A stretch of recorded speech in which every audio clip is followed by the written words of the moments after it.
Hi, I'm still awake. And I'm John Atack, and this is Lyrical Wax.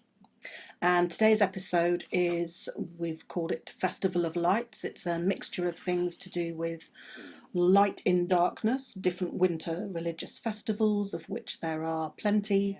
We've missed Diwali, but sorry guys, but we're going to carry on regardless.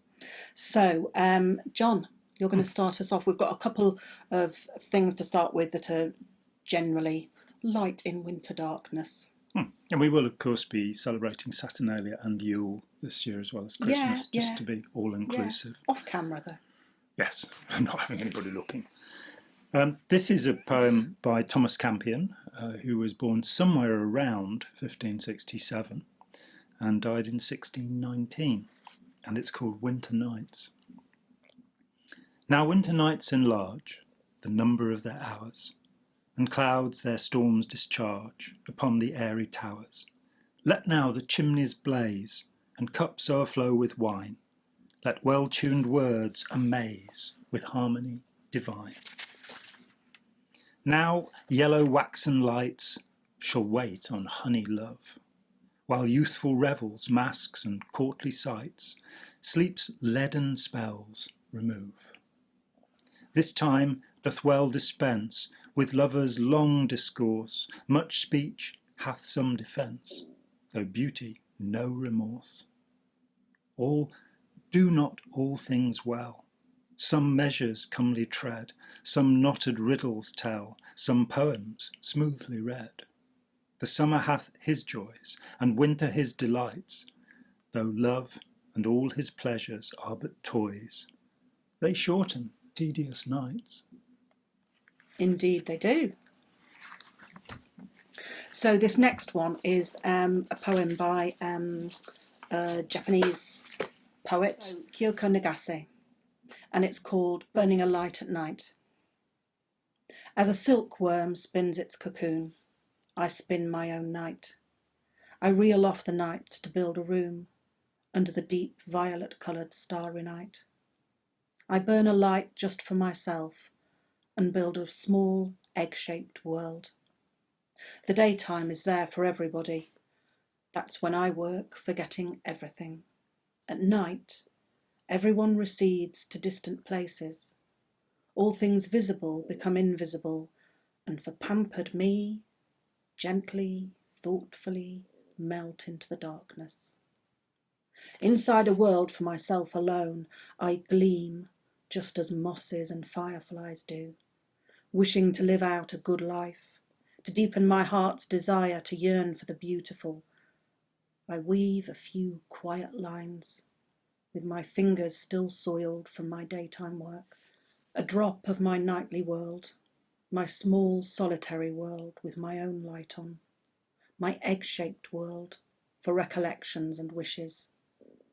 A quiet pathway I take all alone, between today and tomorrow. It filters the painful fevers from my daytime self to make me into a crystalline droplet. Fair enough. I like that. Fair enough. Lovely. Kiyoko, it's beautiful, isn't it? Yes. And if you are alive, thank you. And if you aren't, well, we're sorry. Yes. We wish you were. Yes. This is a Hanukkah poem. So it's by Mark Strand, and it's called The Coming of Light. Even this late it happens, the coming of love, the coming of light. You wake, and the candles are lit as if by themselves. Stars gather, dreams pour into your pillows, sending up warm bouquets of air. Even this late, the bones of the body shine, and tomorrow's dust flares into breath. That's beautiful, isn't it? It's lovely, yeah. And this is another poem about Hanukkah by Marge, Piercy. Season of Skinny Candles. A row of tall, skinny candles burns quickly into the night air, the shames raised over the rest for its hard work.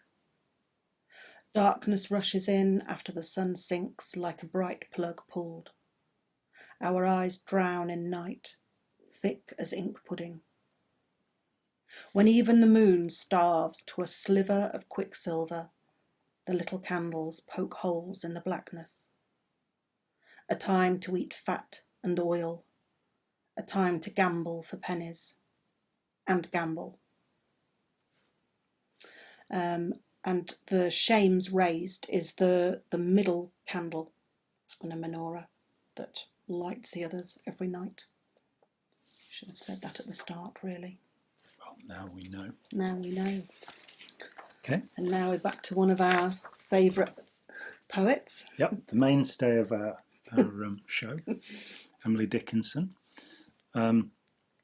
This is poem 320 in some collections, and is known by its first line, "There's a certain slant of light." There's a certain slant of light, winter afternoons, that oppresses like the heft of cathedral tunes. Heavenly hurt it gives us. We can find no scar, but internal difference where the meanings are. None may teach it, any. 'Tis the sealed despair, an imperial affliction, sent us of the air. When it comes, the landscape listens. Shadows hold their breath. When it goes, 'tis like the distance on the look of death. Yeah. Yep. So from melancholy to something different by the English poet Adrian Mitchell.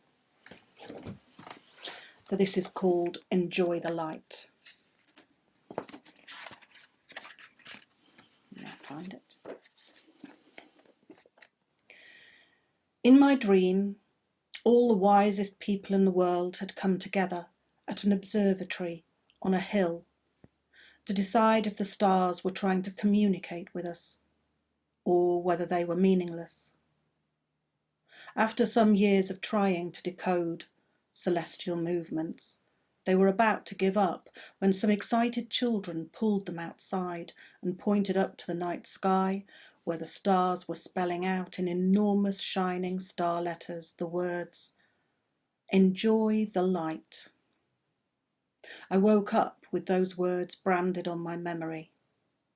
It seemed like very good advice, and I have tried to follow it.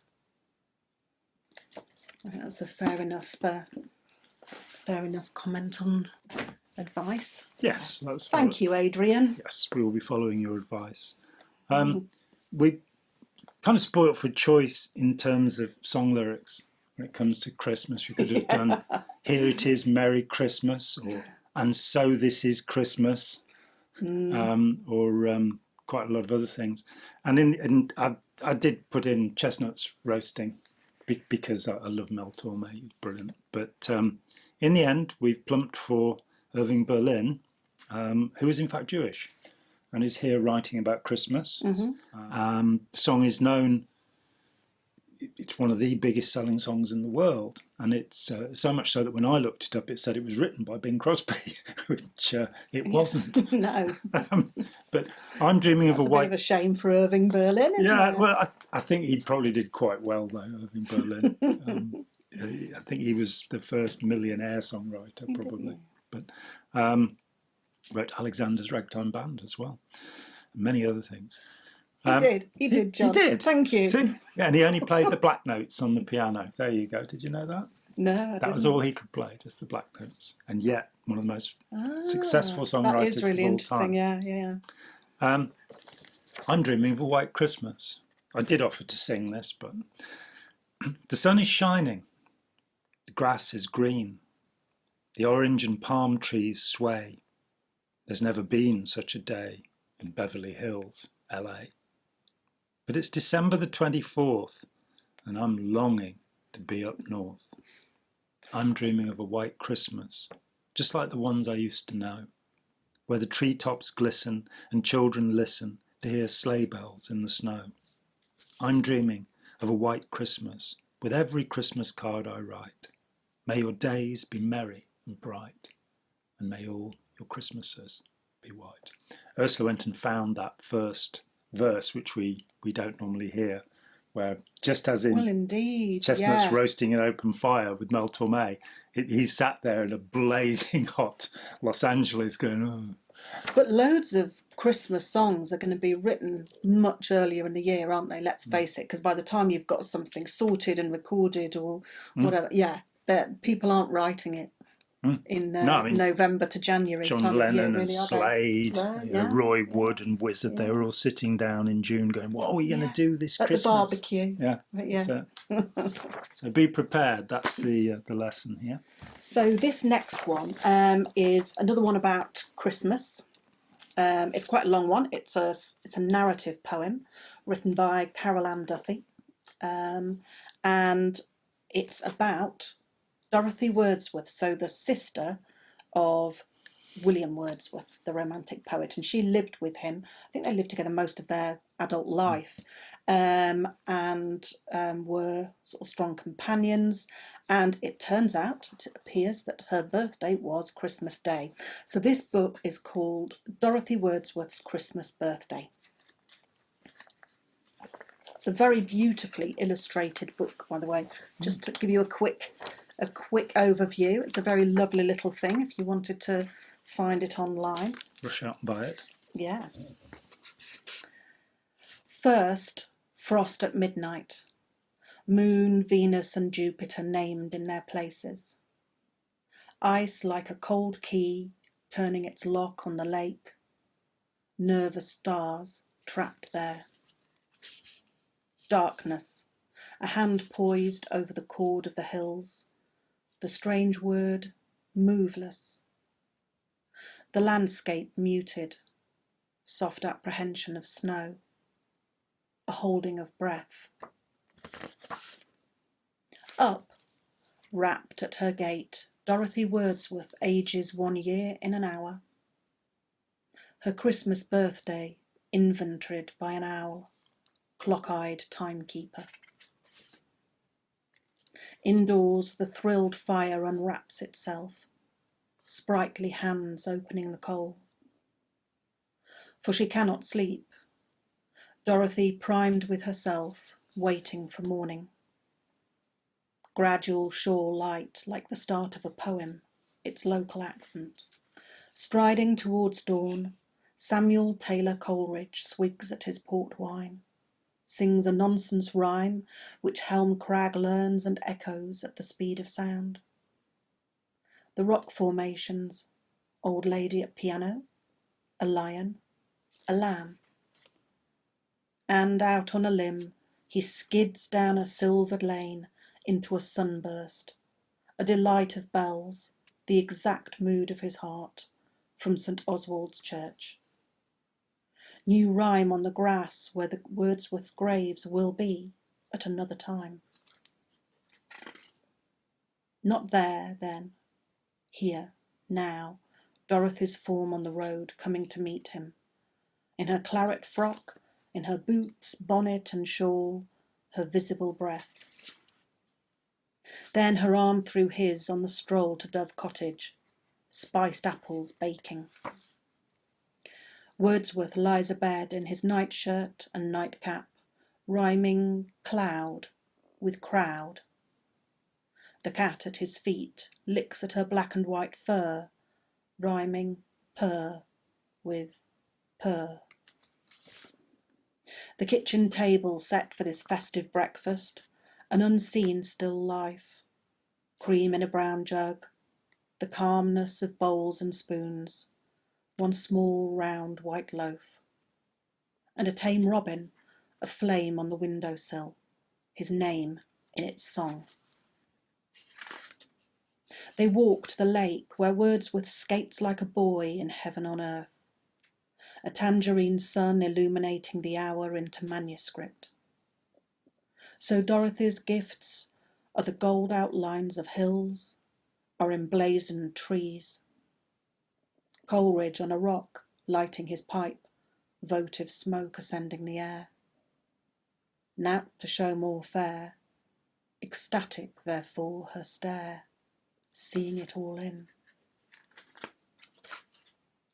Later, the lamps lit in the parlour, hot punch fumes in a copper pan. The feast, mutton pie, buttered parsnips, potatoes, a Halifax goose. Coleridge's flushed face, never so vivid again in Dorothy's mind. Loud boots at the porch and a stout thump on the door as the minstrels come, dangling their tin cans for a free ladle of ale after carolling. Bring us in good ale, for that goes down at one so. Bring us in good ale. All in each other, Miss Wordsworth and the poets, bawling the chorus, their voices drifting in 1799 to know when, nowhere, but winter's slow turn, and snow in Dorothy's hair and on her warm tongue. I think that's such a beautiful portrait of what that day would have been like. Absolutely lovely. Guess was it a delight of bells? Yes, Yeah. yes, So absolutely. Collective term for the pealing of bells. A delight. Yeah, absolutely. Yeah. Yeah, that's some very penetrating lines in it. Yeah. Thank you, Caroline Duffy. This is Pablo Neruda, who again we're going to read very often because we love Pablo Neruda. It's called Ode to Enchanted Light. Under the trees, light has dropped from the top of the sky. Light, like a green lattice work of branches, shining on every leaf, drifting down like clean white sand. A cicada sends its soaring song high into the empty air. The world is a glass overflowing with water. Enchanted indeed. Mm. Yeah. Lovely. And now we've got a couple about the new year, which, because various cultures are having a new year over the next few weeks, I guess, next couple of months. So Midsummer in Australia. Yeah, so in the northern hemisphere, all sorts of people are having New Year's. Everyone, one way or another. Well, I suppose as you get to the equator, it doesn't make so much difference, does it? Because the length of the day is the same. Whereas for us, the year travels round, getting light getting shorter and shorter and fatter and fatter. Yeah. If you're on the equator, it wouldn't make that much difference. So, do they have Christmas at the equator? That's our question, viewers. If you're at the equator, write and tell us if you have Christmas. Of course they do. It's whether they'd have a festival about, the day getting shorter and longer, which they don't. Okay. Oh. Right, that was a little aside, but I'm not quite sure who you were talking to there, John. You just looked a bit. You look so puzzled. I am puzzled. Yeah.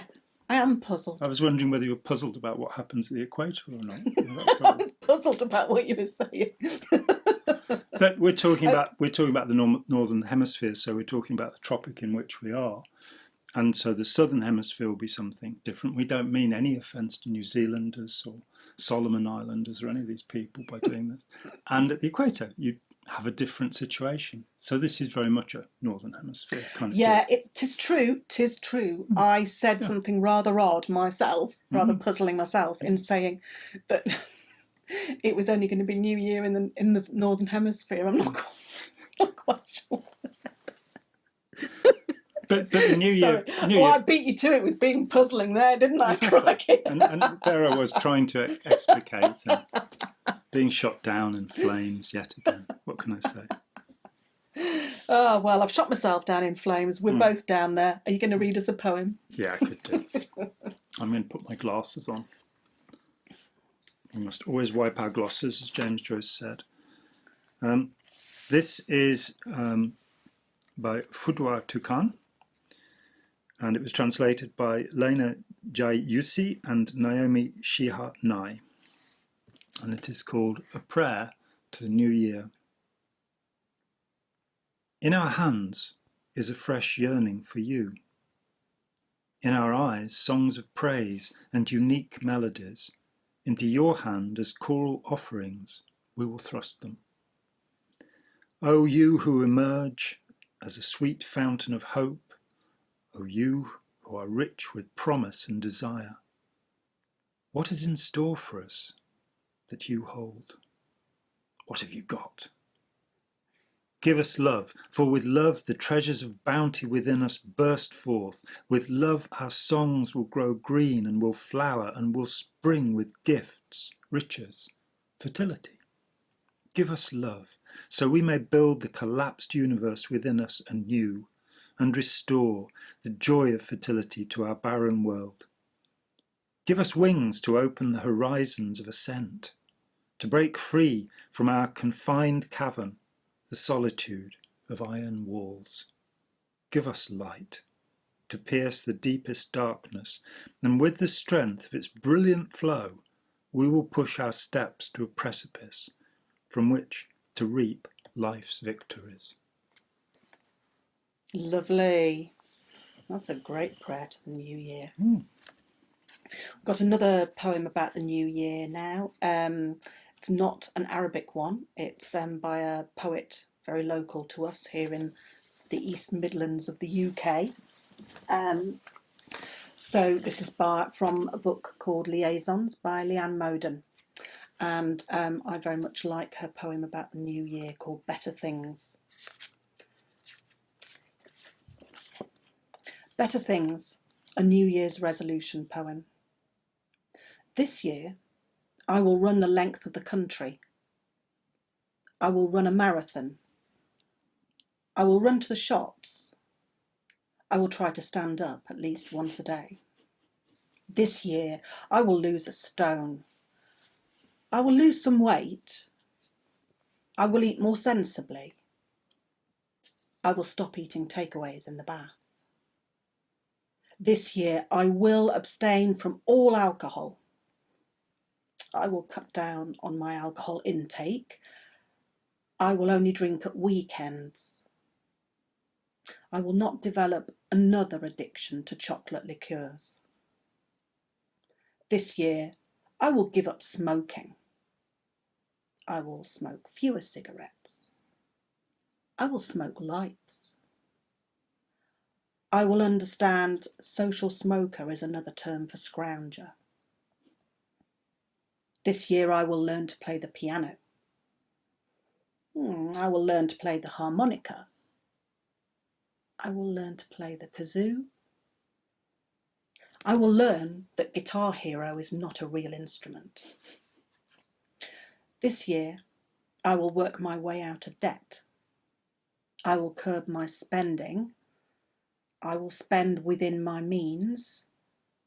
I will only buy a handbag if it is truly beautiful.